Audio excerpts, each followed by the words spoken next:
in this dawning temple, the red-eyed Satan is always watching.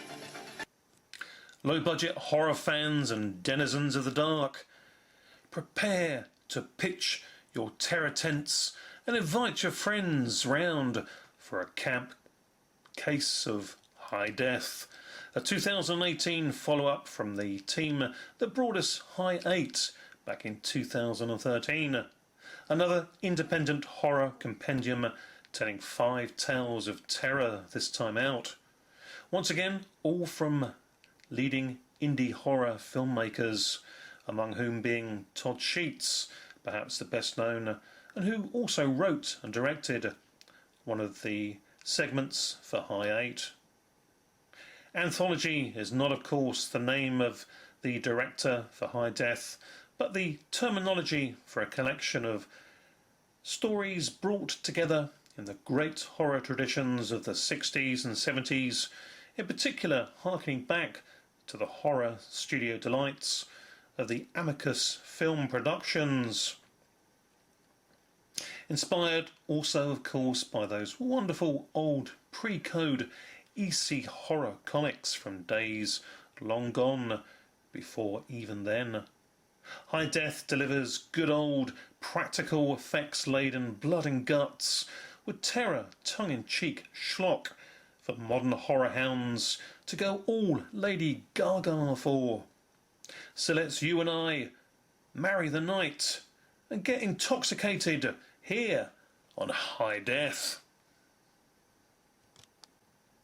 The 5 individual horror tale anthology style of High Death has a wraparound story to bind the tales of terror together, as 2 late-teen young women walk the LA Strip, taking in the sights of Hollywood, and in particular the horror film offerings that their tour map guide serves up. Their tour of movie interests leads into the showing of the 5 horror film vignettes. The first segment has a young woman caught up in the drug-taking scene, crashing at a motel in a particular numbered room that, unfortunately for her, is also frequented by a soul-taking, skull-faced demon and its legion of white-masked, freaky-assed, contortionist creatures who together delight in trapping the girl in ghoulish torment, which delivers a no-frills freak show of fear.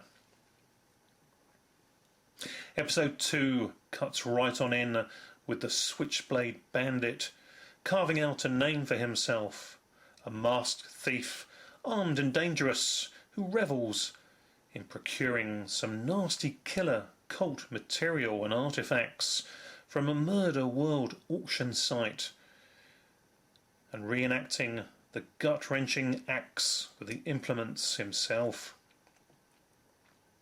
The sick and tortured collector of snuff and torture porn murder memorabilia one day steals from the wrong guy, though, a drug dealer named Rockoff, who indeed gets his own rocks off as he catches up to the Switchblade Bandit and opens up a can of whoop-ass gore to literally blow his brain apart. 3's a throwback chapter to slam bang horror fans of the good old days of the video rental store, times gone by, as a DVD movie rental store owner entrusts his employee to one night alone close down the store as he attends business elsewhere. A DVD is dropped off late, and the employee soon becomes troubled after he handles it, playing the mysterious disc only for all Ringu hell to then play out in bloody ghoulish giddiness. This is for sure one rental disc to quickly eject and pass off to someone else. Frenetic fun from director Todd Sheets with this one. Strutting into segment 4 has a daily life juggling, fraught woman attending an audition for a part in a low-budget film. She's rushed and has little time before needing to then get away for one of her many part-time jobs. The apparent director of the movie is there to audition the actress himself and proves to be a bullying arse. This time though, he meets with a woman already pushed too far, and when Juliana Morris gets into character for the role, she kills it.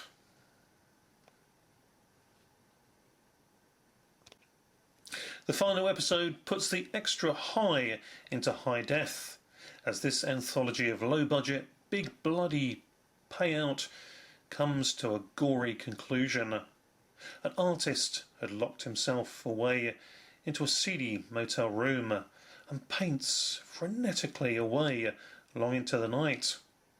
Twisted though by nightmare visions and contorted by a demonic murderous muse, inspiring his evil intent upon the artist, ever enticing him to feed off its demon entrails to create a cannibalistic canvas of killer creativity. The beleaguered artist leeches his own blood in a ritual to pay dues for a demonic debt accrued. Having tragically lost his family, now he may lose his own bloodied soul. A terrifying tale of new gods and eternal damnation closes out the piece with a perfect palette of gory gruel, trickling nicely into the satisfying end of Tor Terror payoff for our two wraparound story girlfriends. High Death is a treat for low-budget horror and gore fans, delivering practical effects, gooey goodness galore, and some well-done CGI application where necessary. This is a high 5 out of 10 surprise package.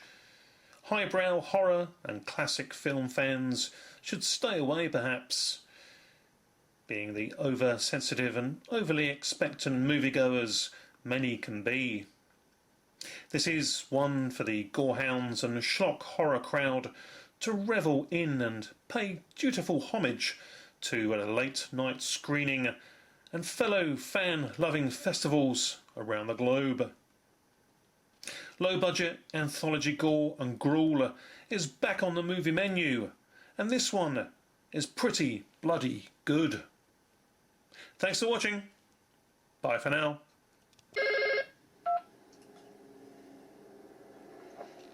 Fantastic Flicks, home of the 99-cent rental.